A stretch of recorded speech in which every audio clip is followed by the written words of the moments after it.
Hi, my name is Michael. I'm an addict. My name is Jordan, and I'm a recovering addict and alcoholic. My name is Katie, and I'm a person in long-term recovery. I'm Robin. I'm an alcoholic.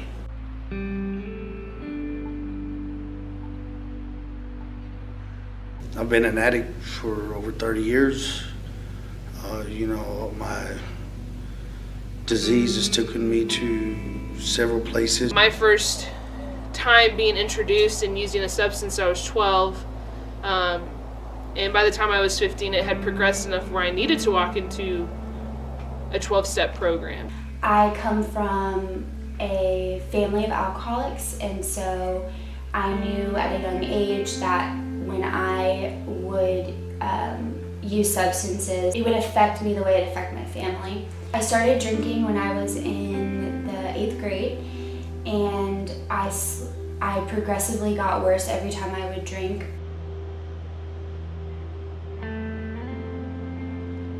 Drugs and alcohol were a symptom to ease the pain and cover up the way that I felt.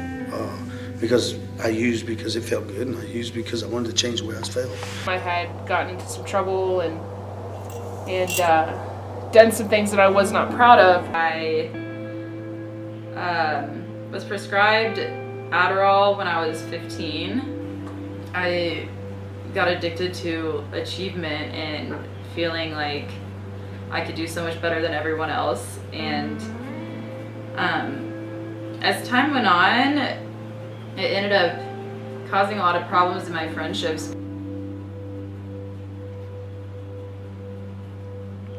At the age of 11, I was an IV user for once.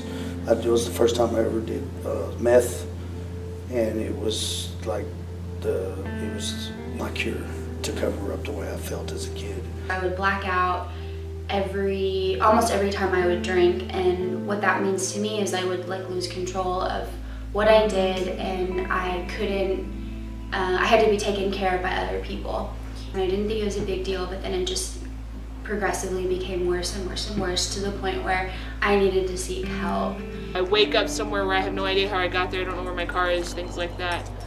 Or to the point of overdosing, that's happened a couple of times with me. And I didn't have real relationships. At times in my addiction, in my 11 years of active addiction, I had a roof over my head 1 month, maybe the next month I didn't. Maybe I was couch surfing, maybe I was living on the streets, sleeping out of my car. I never wanted to stop taking it, and I couldn't. I had tried a few times and I couldn't, and it ended up getting to a point where I had taken about 60 pills in about a 4 or 5 day period, and I stayed up all night the night before I went to prom and crashed my car, and I ended up going to the hospital for 5 days, and they figured out that I was abusing this medication, and they sent me to the psych ward. That was a really lonely time. I felt like everyone else, it was everyone else's problem, but I was the one that was causing all of this. I got busted, and I was looking at going back to prison. Where I hurt somebody and ran somebody over that caused me to do 13 and a half years. When I first got out, the first thing we did was went to Chili's, and I had a big tall boy. But I never thought that I was an addict. That would numb my emotions, and that's how I dealt with my problems. It turned out I wasn't dealing with them at all. My life gets very unmanageable. I am powerless over that drink, over the alcohol, over the drugs, whatever it may be. Disease of addiction and alcoholism is not only chronic and progressive, but it is eventually fatal. And I had kind of hit my rock bottom, and I got sent out to Lubbock to go to treatment. They had staged an intervention for me. I ended up moving to Texas against my will. My whole life had turned around. There's not a cure, for sure, believe me. But there is that I found some hope.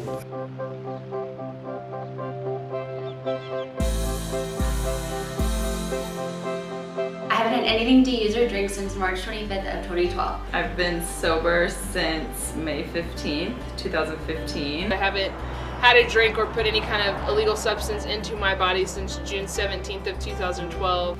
My clean date is April 14, April 14, 15. I'm graduating nursing school in a couple of weeks. I have a spiritual relationship with a God of my understanding, and so this is what I rely on now. And it's kind of a God thing, and that goes in with the program, the 12-step program. You know, today I live a really awesome life. I get to go to school today. You know, I'm at Texas Tech University, and I'm a senior, and I'm about to graduate. Like my whole life kind of just improved dramatically. I started doing better in school. I ended up making all A's. Today, I'm free. I'm mentally, physically, spiritually free. It gave me my children back. It's given me a wife. I have a good job. It's my new solution, basically. I get to work with adults with like special needs and stuff, and I love every minute of it, and I have great relationships today. Like, had someone sat down and told me that almost 5 years ago when I was sitting in treatment, like hopeless, I probably would have laughed in their face, you know. That is a pretty crazy feat. I ended up applying to nursing school for summer 2017, and there were 450 people that applied and only 38 people got accepted for the summer, and I was one of those people. I worked my ass off, and like I'm so proud of myself, and it's just so much more fulfilling to be able to do something without taking any drugs. Surrender, work a 12-step program, and get a sponsor, work with others, and give it away. Because once you get clean and sober and you work these 12 steps and you have a sponsor, it's no longer about me. It's about giving to the ones that are still suffering. And the hope's in our story. No matter how little, how big it is, or how much pain you've been through, or what you've done in your life. God, grant me the serenity To accept the things I cannot change. The courage to change the things I can. And the wisdom to know the difference